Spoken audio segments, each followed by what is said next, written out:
Salut les amoureux du ballon rond, on commence cette revue de presse en France avec l'équipe de France et un joueur emblématique qui fait la une de l'équipe, c'est le chouchou Antoine Griezmann. Didier Deschamps a fini par l'avouer, Antoine Griezmann est son chouchou, même si le sélectionneur des Bleus a préféré confier le brassard de capitaine à Kylian Mbappé. C'est une relation de presque 10 ans entre Dédé et Grisou. Mais le sélectionneur des Bleus a aussi des choix à faire, notamment en attaque où le secteur est bien fourni. Le Parisien se demande quel avant-centre pour les Bleus entre Giroud, Kolo Muani ou Thuram.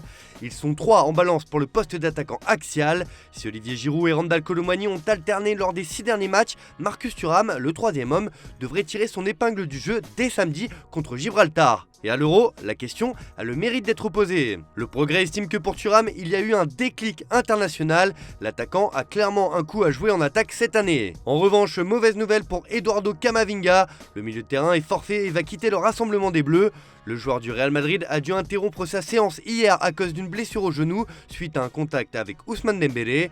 Attendu à Madrid, Camavinga passera des examens médicaux à Valdebebas pour être fixé sur son sort. On parle de 6 semaines d'absence pour l'ancien Rennais. Coup dur pour le Real et les Bleus. Didier Deschamps a d'ailleurs décidé d'appeler Khéphren Thuram en renfort. Le milieu de terrain niçois retrouvera le groupe à Nice dès demain. On file en Espagne où la Roja a 2 matchs importants à sa portée pour les qualifications à l'Euro 2024. Premier de leur groupe à égalité de points avec l'Écosse, les joueurs de Luis de la Fuentes veulent profiter de cette fenêtre internationale pour avoir l'esprit tranquille. C'est ce qu'annonce Marca sur sa une ce matin.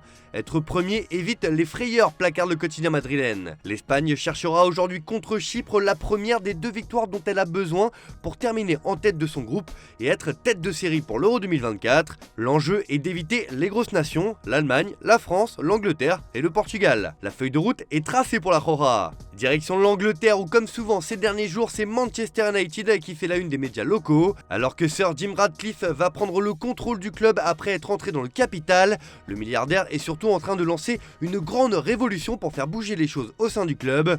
Comme l'annonce le Daily Mirror, la révolution Ratcliffe est en marche. Le directeur général Richard Arnold se voit montrer la porte de sortie alors que Sir Jim entame un vaste remaniement des recrutements ratés, rapporte le tabloïd. Pour le Daily Express, Ratcliffe est impitoyable. Le chef de United est éliminé, le nouveau caïd ne tarde pas à s'imposer, se régale le quotidien. Pour le Daily Mail, c'est simple, tout change à Old Trafford. Le directeur général est la première victime de Ratcliffe. Enfin, pour le Manchester Evening News, ces changements sont nécessaires pour faire évoluer les choses. Sir Jim Ratcliffe ne perd pas de temps pour imposer sa patte à Manchester United. Et selon nos informations, Jean-Claude Blanc, actuel directeur général d'Ineos Sport et ancien dirigeant de la Juventus et du PSG, est bien parti pour prendre la suite de Richard Arnold. Concernant le poste de directeur sportif de United, 2 candidats se dégagent et non des moindres. Toujours selon nos infos, l'ancien directeur sportif de l'AS Monaco, Paul Mitchell, tient la corde, tout comme Michael Edwards, l'ancien DS des Reds et architecte secret du grand Liverpool de Jürgen Klopp.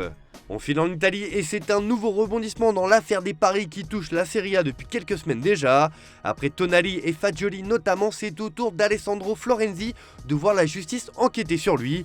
C'est ce qu'annonce la Gazzetta dello Sport ce matin. L'affaire des paris prend de l'ampleur. Florenzi a fait l'objet d'une enquête. Le défenseur de l'AC Milan devrait être interrogé dans les prochains jours, toujours dans le cadre de cette enquête. Avant lui, Nicolo Zaniolo avait dû se soumettre à la même procédure et avait par la suite échappé à une sanction. Il Corriere dello Sport revient aussi sur l'information et indique que Florenzi est lui aussi possiblement empêtré dans l'affaire des paris. Les auditions dans les prochains jours donneront plus d'indications sur la tendance, mais ça serait un nouveau coup dur pour le football italien. On retourne en Espagne et on va ouvrir une page mercato dans cette revue de presse. Et ce matin, on va s'intéresser à celui du FC Barcelone. Les médias catalans annoncent que les Blaugrana prospectent pour recruter un milieu de terrain. Le quotidien Sport placarde même opération pivot. Et un joueur a tapé dans l'œil de la direction catalane. Le Barça suit le milieu de terrain de l'équipe nationale néerlandaise, Matt Wiffer, pour son prochain projet sportif. Le joueur de Feyenoord est apprécié pour ses similitudes avec Busquets et l'opération serait d'un prix abordable. De son côté, Mundo Deportivo donne d'autres options pour le milieu de terrain barcelonais. Le Barça veut renforcer ce poste cet été en fonction du fair play financier et se tournera vers Zubimendi, le chouchou de Xavi. Bruno Guimaraes est cher mais reste possible via un échange, alors qu'Ederson de l'Atalanta est plus abordable. Xavi a des options, reste à connaître la marge de manœuvre dans ce dossier car Joshua Kimmich est toujours espéré côté Blaugrana. On termine ce tour de la presse avec un nouveau rebondissement dans le dossier Kylian Mbappé. Ce matin, dans ses pages intérieures, le journal AS annonce que le Real Madrid a la voie libre dans ce dossier pour plusieurs raisons. Le quotidien madrilène donne plein de nouveaux éléments pour alimenter les chances du club merengue de signer l'international français l'été prochain. D'après le média, le PSG ne fera pas d'offre de renouvellement aux joueurs, il souhaite seulement que celui-ci active l'année restante de son contrat. Madrid n'aura pas à se battre avec le club français, mais seulement à convaincre l'attaquant. Et pour le convaincre de rester, le PSG aura simplement comme argument qu'à Madrid, Mbappé aura le même problème avec Vinicius qu'à Paris avec Neymar. Le PSG veut que Kylian reste, mais pas à n'importe quel prix. La star française peut négocier avec Madrid à partir du 1er janvier. Haaland est l'alternative à Mbappé pour le club merengue, mais le club madrilène est serein dans ce dossier et passera réellement à l'attaque le 1er janvier prochain. Mais la décision du PSG de ne pas proposer un nouveau contrat à Mbappé arrange visiblement le Real Madrid, qui n'aura pas besoin de s'aligner sur les moyens de QSI. Marca va dans ce sens et revient simplement sur la stratégie du Real sur les derniers gros transferts effectués ces dernières années.